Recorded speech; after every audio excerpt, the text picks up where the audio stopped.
국토부 양평고속도 대한 경제성 높다. 믿으라고? 박승철 기자. 국정감사를 목전에 두고 국토교통부가 서울 양평고속도로의 경제성 분석 결과를 발표했다. 원안인 양서면 종점 안보다 변경 안인 김건희 일가 토지가 있는 강상면 종점 안의 경제성이 더 높다는 것이 주요 내용이다. 그러나 경제성 분석의 주체가 변경안을 제안한 용역업체이며 이러한 추계가 가능하도록 한 세부 내용은 공개하지 않아 향후 논란이 예상된다. 5일 국토부는 지난해 윤석열 대통령 취임 직전 선정된 용역업체인 경동엔지니어링이 수행한 서울 양평고속도로 비용 편익 분석 결과를 공개했다.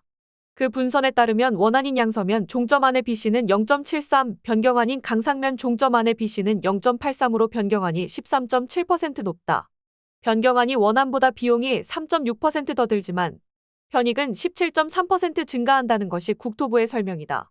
고속도로를 건설하는 과정에 투입되는 사업비는 변경안이 2조 1,098억 원으로 원안의 2조 498억 원보다 600억 원가량 많고 개통 후 30년 동안 발생하는 비용 추정치도 변경안이 1조 5,165억 원으로 원안인 1조 4,644억 원보다 500억 원가량 많다.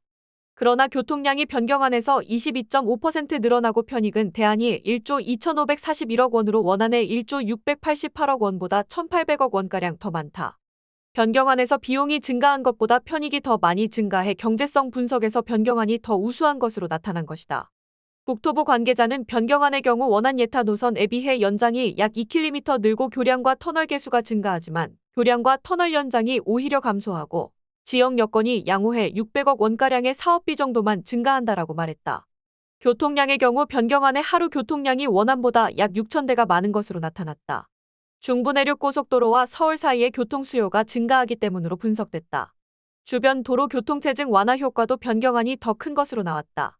국도 6호선과 국지도 88호선의 예상 교통 감소량은 원안에서 각각 4,437대, 1,123대였지만 변경안에서는 각각 5,636대, 3,392대로 나타났다. 그러나 국토부의 이러한 분석에 대해 야권을 중심으로 반발이 나오고 있다. 일단 지난해 대한 노선으로 변경안인 강상면 종점안을 제시했던 용역사 경동엔지니어링이 분석을 수행했다는 점에서 이 분석을 믿을 수 있느냐는 지적이 나온다.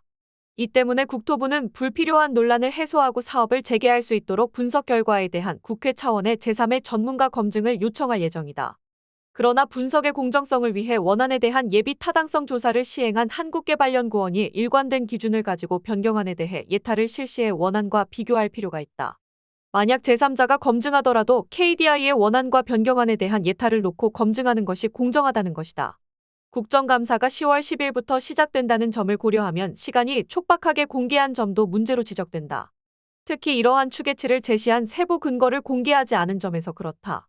국토교통위원회 의원들이 제대로 검증할 시간과 내용을 제시하지 않아 국감을 무력화시키려는 의도가 있는 것 아니냐는 지적이다. 경제성 분석의 내용에 대한 문제 제기도 나왔다.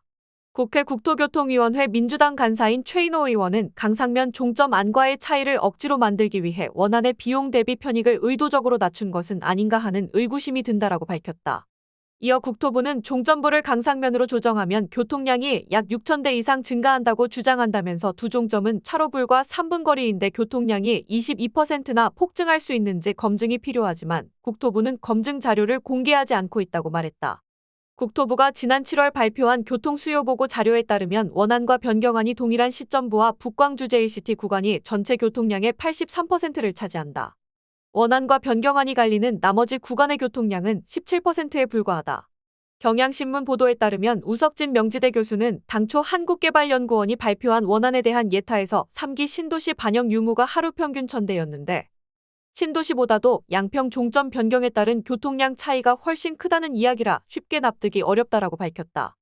6일 강선우 더불어민주당 대변인은 교통량의 경우 지난 7월 공개한 자료에서 6.5% 차이라더니 이제는 22%나 차이가 난다고 주장했다면서 불과 2달여 만에 원안의 교통량은 줄고 대안의 교통량은 늘어났으니 기존 분석은 졸속이었나라고 의문을 제기했다. 이어 왜 하필 김건희 일가의 땅 인근으로 노선이 바뀌었는지 국민은 묻고 있는데 국토부는 조작된 숫자 노름으로 국민을 기만하려고 하고 있으니 기가 막힌다면서 국민적 의혹을 해소하고 사업을 제대로 추진하기 위해서는 국정조사만이 유일한 답이라고 밝혔다. 서울 양평고속도로 사업은 지난 5월 전략환경영향평가를 앞두고 변경 노선이 제시되면서 논란이 일었다. 변경 노선 종점인 강상면의 김건희 일가 토지가 분포하고 있었기 때문이다. 이에 원희룡 국토교통부 장관이 지난 7월 사업 백지화를 발표하면서 사업이 중단된 상태로 아직 재개되지 못하고 있다.